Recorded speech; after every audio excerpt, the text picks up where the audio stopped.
Hola, mi nombre es José Arturo Hernández Bustos, La visión de los vencidos de Miguel León Portilla.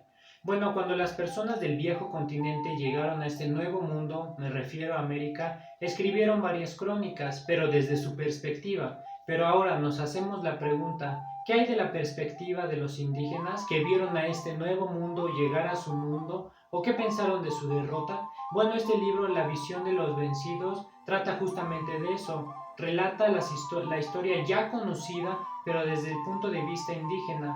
Se basa en testimonio y en códices más de la cultura maya y de la náhuatl, la cual es la que dejó más información sobre esto y relata desde que vieron a los españoles a este mundo desconocido llegar a ellos en las costas mexicanas hasta la caída de la gran Tenochtitlan. Antes de que los españoles llegaran al Nuevo Mundo, estoy hablando específicamente de México, algunos hechos muy raros pasaron entre los indígenas.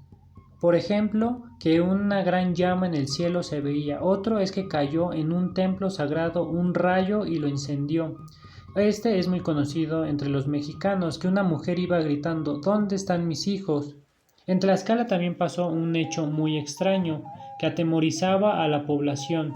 Decían que 3 horas antes del amanecer una niebla blanca y muy densa se veía en el cielo hacia el occidente. Moctezuma, el gobernante de la gran Tenochtitlan, viendo todos estos sucesos, consultó a magos y hechiceros para saber y buscar una respuesta de por qué estaba sucediendo todo esto. Claro, no la encontró. Al poco tiempo llegó un hombre anónimo con noticias de que veía cerros o pequeñas montañas flotando sobre el mar. Esta fue la rara descripción que dio este hombre y que en ella encontraba a personas con piel mucho más clara que ellos, con barba larga, con el cabello hasta las orejas. Entonces Moctezuma pues se llenó de temor y no sabía qué pensar, pero el primer pensamiento que tuvo es que eran dioses, que era su dios Quetzalcóatl que había llegado. Moctezuma siguió buscando respuesta de quiénes eran, de qué era lo que estaba pasando, y los españoles aparecían y desaparecían. Obviamente se iban a navegar y regresaban a las costas. Y pues Moctezuma no se quedó de brazos cruzados. Él empezó a hacer presentes pensando de que era su dios Quetzalcóatl. Hizo una cara de serpiente con plumas reales, hizo collares de oro, hizo muchos más presentes para llevárselo. Cuando le informaron a Moctezuma de la ubicación de dónde estaban, envió a 5 encargados de un templo a que fueran a entregarle estos presentes y a recibirlos. Bueno, fueron los encargados de este templo, los enviados, los mensajeros, hacia justamente el barco de Hernán Cortés con todos estos presentes. Y llegaron y los españoles les dijeron, ¿quiénes son ustedes? Y viendo los regalos y todo esto, los recibieron y en tierra firme a Hernán Cortés le pusieron todos los presentes que habían traído los mensajeros. Y los españoles empezaron a atemorizar a los indígenas con sus cañones, con sus armas, y los mensajeros regresaron a Moctezuma y le informaron todo esto, de sus grandes cañones, de que venían eran caballos, pero ellos lo escribieron como que venían en venados gigantes, sin cuernos, de sus perros, de su apariencia y todo esto. De eso trata el capítulo 2 y 3. Ahora, el capítulo 4 trata sobre la actitud psicológica de Moctezuma. Moctezuma estaba aterrado, tenía mucho miedo al no saber con exactitud quiénes eran, aunque en su pensamiento más firme que tenía era que eran sus dioses. Mientras tanto, los españoles ya habían tocado tierra firme y iban directo hacia la gran Tenochtitlan. Al enterarse esto, Moctezuma consultó otra vez brujos y hechiceros para que le impidieran su llegada a la gran Tenochtitlan, pero por otra parte también ofreció sacrificios pensando que eran sus dioses que iban a llegar a la gran Tenochtitlan. Así que Moctezuma tenía estos dos lados, pensando que sí eran sus dioses, pensando que no, pero predominaba el pensamiento de que eran sus dioses. Los españoles llevan en camino a la gran Tenochtitlan, pero antes llegaron a un pueblo otomí y ahí fue la primera guerra que hubo aquí en México y los acabaron totalmente a los otomís. Los tlaxcaltecas, al enterarse de esto, se llenaron de miedo y decidieron hacerse amigos de los españoles. Fueron y los recibieron como sus señores, con muchos regalos, y así firmaron la paz entre estos dos y se unieron. Al unirse empezaron a conspirar contra Cholula. Y aquí hay dos versiones. La primera es de que los tlaxcaltecas totalmente se rindieron por temor a los españoles y firmaron la paz con ellos. Y la segunda es que los de Cholula firmaron su destrucción al matar al embajador de Tlaxcala, y por eso se unieron con los españoles, los tlaxcaltecas, para acabarlos. Pero esta segunda versión es la menos verídica, ya que no se encuentra tampoco en los relatos de la crónica de Bernal Díaz del Castillo o en la de Hernán Cortés. Bueno, ya los españoles y los tlaxcaltecas unidos fueron al pueblo de Cholula y lo acabaron completamente, haciendo una gran y la primera gran masacre aquí en México, y los de Cholula quedaron destruidos, y los que sobrevivieron se suicidaron.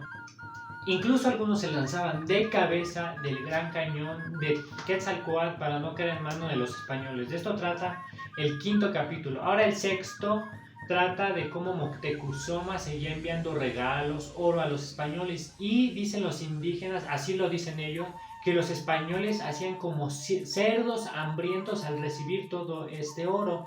Incluso en una ocasión Tetzihuacapopotzi se hizo pasar por Moctezuma y fue a los españoles.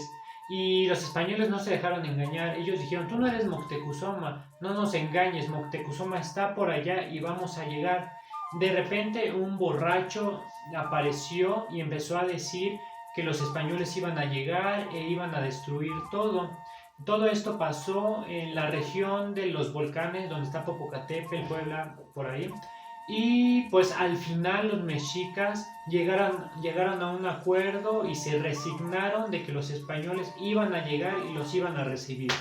Ahora, el capítulo 8 narra cómo los españoles llegan por fin a la Gran Tenochtitlan.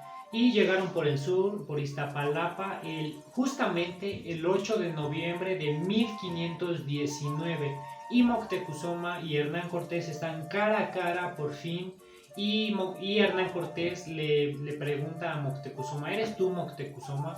Y Moctezuma le dice: sí, señor mío, soy yo Moctezuma, este es tu trono, esta es tu ciudad. Y se inclina a él y le dice: mis ojos ya han visto tus ojos, no es un sueño, no estoy soñando. Y pues los mexicas reciben bien en su ciudad a los españoles, los hospedan, incluso los hospedan en las casas de los principales, y pues llevaron a los españoles a ver los tesoros que estaban en la casa del tesoro, y pues los españoles quedaron sorprendidos, y desde ahí empezaban a conspirar cómo iban a robar todos estos tesoros, y durante ese lapso también robaron los tesoros de Moctezuma. Ahora, el capítulo 9 es un capítulo muy, muy triste para el pueblo mexica, ya que ahí Pedro de Alvarado hizo una masacre total. Esto pasó durante la fiesta del Cholol, donde veneraban a Huitzilopochtli, y pasó durante cuando la fiesta estaba en su mayor auge. El pueblo cantaba, se escuchaba como estruendos de las olas del mar, y de repente los españoles atacaron, empezaron a cortar las cabezas, con sus espadas los atravesaban por atrás, y se narra que los intestinos estaban por todas partes, que la sangre corría como el agua. Y todo esto pasó mientras Hernán Cortés salió a combatir a Narváez, que venía con la orden de arrestarlo. Bueno, aquí el capítulo 10 se conoce como la Noche Triste. Aquí pues Hernán Cortés regresa con un ejército más grande después de vencer a Narváez, y pues empieza la guerra contra la Gran Tenochtitlan. Incluso el cuerpo de Moctezuma, el cual ya era prisionero, fue encontrado en el lago con muchos más cuerpos de mexicas. Y esto fue increíble, que los españoles empezaron a huir por la calzada de Tacubaya al ver que el ejército mexica los atacaba. ¿Y por qué se conoce como la Noche Triste? ¿Por qué? Porque los mexicas mataron a una gran cantidad de españoles cuando huían por la noche, por la calzada de Tacubaya.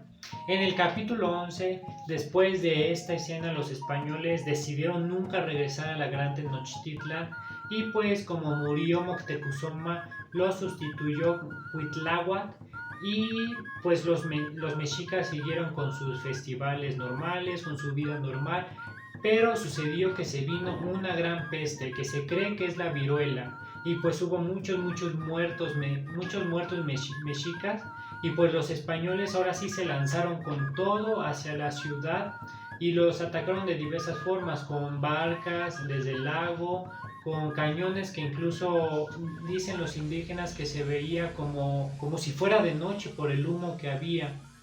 La batalla para que la gran Tenochtitlan no fuera conquistada siguió. Los mexicas lucharon con mucha valentía, incluso se narra que los mexicas tomaron en una ocasión a 15 españoles y los sacrificaron salvajemente. Sustituyó a Cuitláhuac Cuauhtémoc y en una ocasión le puso a un jefe de guerra una insignia de Quetzalcóatl que decía que lo iba a hacer invencible, que iba a tener la voluntad de Huitzilopochtli y que con 2 dardos que lanzara al enemigo, con eso iban a ganar la batalla. Ahora, en el capítulo 13 se narra la caída de la gran Tenochtitlan. Se dice que antes de la caída hubo una señal en el cielo, como un tubo de fuego que venía desde el cielo y cayó en el lago. Igual que las señales que hubo en el primer capítulo antes de que llegaran los españoles aquí a México. Y bueno, hay 3 versiones de cómo pudo haber caído la gran Tenochtitlan. La primera es que Cuauhtémoc se rindió. La segunda es que Cuauhtémoc, prisionero, les dijo, mátenme como han matado mi reinado, ya que pues había ya muy pocos hombres por la peste y porque los españoles los habían matado.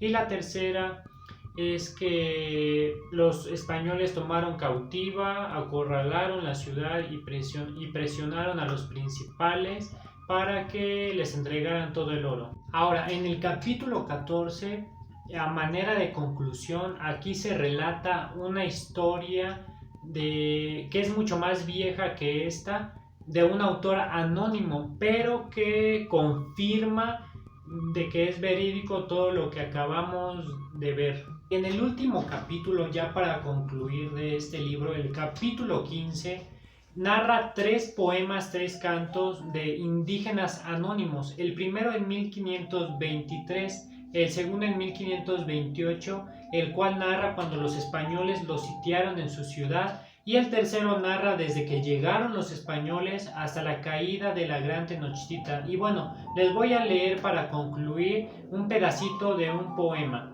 el cual dice así: y todo esto pasó con nosotros, todo esto admiramos, con esta lamentosa y triste suerte nos vimos angustiados. Y bueno, así termina este video. Gracias, hasta luego.